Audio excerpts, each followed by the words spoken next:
Bonjour à tous et bienvenue chez Boulol. Alors, sur une roue, rayonnage droit ou bien croisé. Vous allez voir qu'il y a deux différences essentielles. La première que vous connaissez peut-être et la seconde que vous ne connaissez probablement pas. Allez, c'est parti.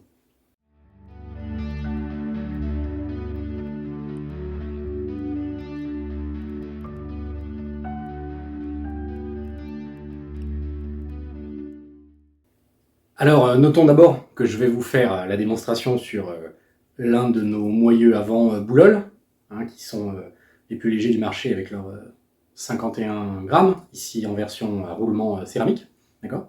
Mais le raisonnement est valable pour n'importe quel type de moyeu, d'accord, que les rayons soient à tête en J, comme ici, ou qu'ils soient à tête droite, que les trous du moyeu soient transversaux comme ici, ou longitudinaux sur certains moyeux. Cela ne change rien. Alors, venons-en au fait. Quelle est la première différence très importante entre les rayonnages droits et les rayonnages croisés? Eh bien, c'est, vous le savez peut-être, la transmission du couple. Vous voyez, sur une roue de vélo, il y a certains cas où vous devez transmettre un couple, c'est-à-dire une force de torsion, d'accord, entre le moyeu et la jante par les rayons, et d'autres cas où vous n'en avez pas besoin. Dans la plupart des cas, vous en avez besoin, puisque dès que vous avez un freinage à disque, vous avez une force de torsion, d'accord, à transmettre depuis le moyeu sur lequel le disque s'accroche jusqu'à la jante par les rayons. Donc, si vous avez des freins à disque, c'est vrai pour votre roue avant et votre roue arrière. Si c'est des freins à patins que vous avez, eh bien, cette nécessité de transmettre un couple de torsion ne se présente que dans le cas de votre roue motrice, donc votre roue arrière, puisque vous avez à transmettre le couple de pédalage, d'accord, sur votre roue arrière via la chaîne et la casette, mais en revanche, pas sur la roue avant, si, je le répète, vous avez des patins, d'accord. Vous allez voir que les rayonnages droits ne sont possibles que pour des roues qui n'ont pas besoin de transmettre un couple de torsion, c'est-à-dire, pour ce qui nous concerne, des roues avant à patins. D'accord. Alors, pourquoi vous ne pouvez pas transmettre un couple avec un rayonnage droit? Eh bien, vous voyez que un rayonnage droit, son principe, c'est que le rayon arrive exactement dans l'axe de la roue, et non pas de manière décalée, comme sur un rayonnage croisé. Vous voyez, sur un rayonnage croisé, le rayon n'arrive pas, si on le redresse, dans l'axe de la roue. D'accord. Il arrive décalé. D'accord. Pour un rayonnage droit, le rayon arrive dans l'axe de la roue. Qu'est-ce que ça change? Eh bien, lors d'un effort en torsion, ce que vous demandez au rayon, c'est de transmettre une torsion comme ça, et donc, de son point de vue à lui, du rayon, de transmettre une force qui va comme ça. Vous voyez, une force de torsion, du point de vue du cercle qui contient les rayons, eh bien, c'est une somme de petites forces qu'on appelle tangentielles, d'accord, qui vont dans le sens de rotation du cercle. Ces petites forces, elles sont perpendiculaires au rayon. Le rayon ne peut pas transmettre un effort. Dans ce cas-là, si vous essayez de monter une roue à disque ou une roue arrière avec un rayonnage droit, vous allez sentir une grande mollesse et voire casser les rayons. D'accord. Ce type de transmission de couple avec un rayonnage droit n'est pas possible. D'accord. Donc ça, c'est la première chose. Et si on va un petit peu plus dans le détail, eh bien, vous savez que vous avez plusieurs manières de rayonner une roue en croisant les rayons, d'accord. Vous avez les roues à croiser, les roues croisées une fois, d'accord, un rayon croisé une fois, les roues à rayon croisé deux fois, d'accord, c'est-à-dire que chaque rayon en croise deux dans son chemin du moyeu jusqu'à la jante, les roues à rayon croisé trois fois, et on a certaines même à quatre fois, d'accord. Les plus courants sont croisés une fois, deux fois, voire trois fois dans certains cas, d'accord. Plus votre rayon va être croisé, plus il va arriver avec un angle qui se rapproche de la tangente au cercle du moyeu qui accroche les rayons. D'accord. Cela va permettre au couple de se transmettre d'autant mieux. D'accord. Si vous avez un rayon qui est peu croisé, vous allez voir que la distance entre le rayon et l'axe de la roue est plus faible, alors qu'un rayon qui est fortement croisé, la distance entre le rayon et l'axe de la roue est d'autant plus forte. D'accord. Et donc le couple se transmettra mieux, et donc vous allez avoir une roue qui est plus rigide au pédalage. Donc plus les rayons sont croisés, plus ils arrivent tangentiellement au moyeu, meilleur c'est pour la transmission du couple. Donc pour une même masse, hein, là on ne parle pas de rajouter des rayons, d'avoir un meilleur acier, d'avoir des matériaux de meilleure qualité, d'avoir plus de rayons, des rayons plus épais ou quoi que ce soit. Pour la même configuration technique, plus vos rayons sont croisés, meilleure est la transmission du couple de pédalage et de freinage pour les freins à disque. D'accord ? Alors, ensuite, quelle est donc cette deuxième différence cruciale dont je vous parlais au début de la vidéo entre les rayonnages droits et les rayonnages croisés, qui est beaucoup moins connue, que vous ne connaissez probablement pas. Félicitations à ceux qui connaissent déjà.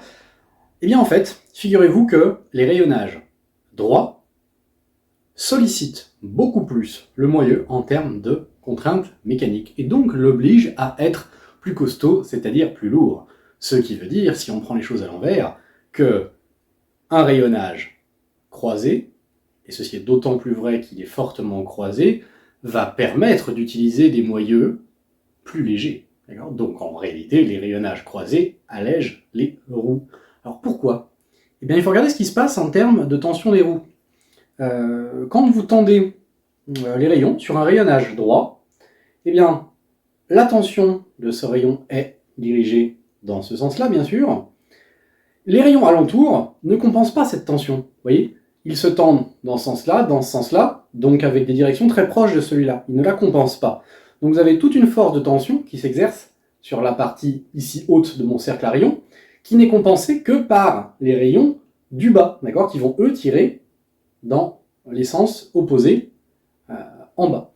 Et donc vous allez avoir une très grosse force qui va vouloir écarter votre cercle à rayons et donc votre moyeu. D'accord ? Donc cela oblige à construire un moyeu beaucoup plus costaud, comme je vous le disais. Il faut noter que les différences ici sont assez sensibles, hein, puisque vous n'êtes pas sans savoir que très proche de la tâche des rayons se trouvent les roulements, d'accord, à l'intérieur d'un moyeu. Et les roulements sont très sensibles à l'extension du moyeu qui les entoure. Parce que si vous étendez trop le moyeu autour du roulement, eh bien, le roulement peut ne plus être correctement encapsulé dans le moyeu. Il ne tiendra plus, puisque les roulements, la plupart du temps, sont enfoncés par friction à l'intérieur du moyeu, avec des tolérances très faibles, hein, des tolérances de 1 centième de millimètre sur la largeur de la cage de roulement. D'accord ? Et donc, tout ça pour dire que si vos rayons tendent un tant soit peu trop en écartement votre moyeu, eh bien, vous allez avoir des problèmes avec les roulements, et donc potentiellement des roulements qui vont s'user beaucoup plus vite parce qu'ils sont mal tenus, et donc ils vont vibrer, qui vont bouger, qui vont frotter, qui vont créer de l'oxydation, plein de problèmes comme ça. D'accord ? Alors vous allez me dire, très bien, mais pourquoi donc les rayonnages croisés résoudraient ce problème-là ? D'accord ? Eh bien, il faut comprendre que pour un rayonnage croisé, et si je le fais très croisé, ici, eh bien, qu'est-ce que vous constatez ? Que la tension d'un rayon est immédiatement compensée par la tension opposée du rayon adjacent. Et ceci est d'autant plus vrai que les rayons sont croisés. D'accord ? Là, vous avez une compensation partielle, là, vous avez une compensation nulle, compensation partielle, compensation totale quand les rayons arrivent complètement tangentiellement au moyeu. D'accord ? Et donc, les tensions se compensent, et vous avez une force d'écartement exercée sur le moyeu qui est beaucoup plus faible. Pour une même tension totale des rayons, si par exemple, je dis n'importe quoi, vous avez 24 rayons tendus à 1200 newtons, d'accord, donc à peu près 120 kg en termes de poids plus standard, par rayon, vous allez avoir une contrainte mécanique à l'intérieur du moyeu qui va être du simple au double, d'accord, entre un rayonnage droit et un rayonnage croisé. Enfin, disons plutôt du simple au double entre un rayonnage croisé et un rayonnage droit. D'accord ? Le rayonnage droit va créer 2 fois plus de contraintes mécaniques dans votre moyeu. Et donc, tout ça pour dire que la plupart du temps, même pour une roue avant à patin, où vous n'avez pas besoin de transmettre de couple, il est pertinent d'avoir un rayonnage le plus croisé possible parce que ça vous permet d'utiliser des moyeux plus légers qui vont être plus costauds, où vous allez avoir moins de problèmes de roulement avec le temps. D'accord ? Pour finir, vous allez me dire, il doit quand même y avoir bien un avantage au rayonnage droit, quand même. Ça ne peut pas être complètement nul sur tous les points. Vous avez raison, puisque il y a quand même un avantage au rayonnage droit qu'il faut citer, qui est tout simplement plus de rigidité latérale. Alors pourquoi ? Eh bien, sur votre roue, si vous avez un rayonnage qui est complètement croisé, vous notez que le rayon, d'accord, se doit d'être plus grand, d'accord, pour aller de la jante jusqu'à la partie que je montre ici du moyeu, vous avez besoin d'un rayon un peu plus grand que s'il allait que jusqu'à cette partie-là, d'accord ? Là, le rayon a besoin d'être plus grand que s'il est comme ça, puisqu'il ne va pas jusqu'à aussi loin en direction du moyeu, d'accord ? Qui dit rayon plus grand, dit diminution de la rigidité latérale de la roue d'autant, d'accord ? La rigidité, devrais-je dire la raideur, hein, pour un objet, on parle de rigidité d'un matériau, mais de raideur d'un objet. Hein. Donc la raideur latérale de la roue est inversement proportionnelle à la longueur des rayons, hein, d'accord ? Toutes choses égales par ailleurs. Plus vos rayons sont longs, plus votre roue est souple latéralement. D'accord ? Donc numériquement, ça donnerait quelque chose du genre, si vous avez un moyeu de diamètre 40 mm, par exemple, votre rayon, si vous voulez le croiser complètement, il va devoir faire 20 mm de plus que si vous le faisiez en rayonnage droit. D'accord ? Et 20 mm de plus, ça va faire quasiment 10% en plus sur la longueur du rayon, 8%. Donc vous allez avoir une roue qui est 8% plus souple latéralement, d'accord, avec un rayonnage croisé, par rapport à un rayonnage droit. Et donc voilà ce petit avantage qui est quand même à noter des rayonnages droits sur les rayonnages croisés.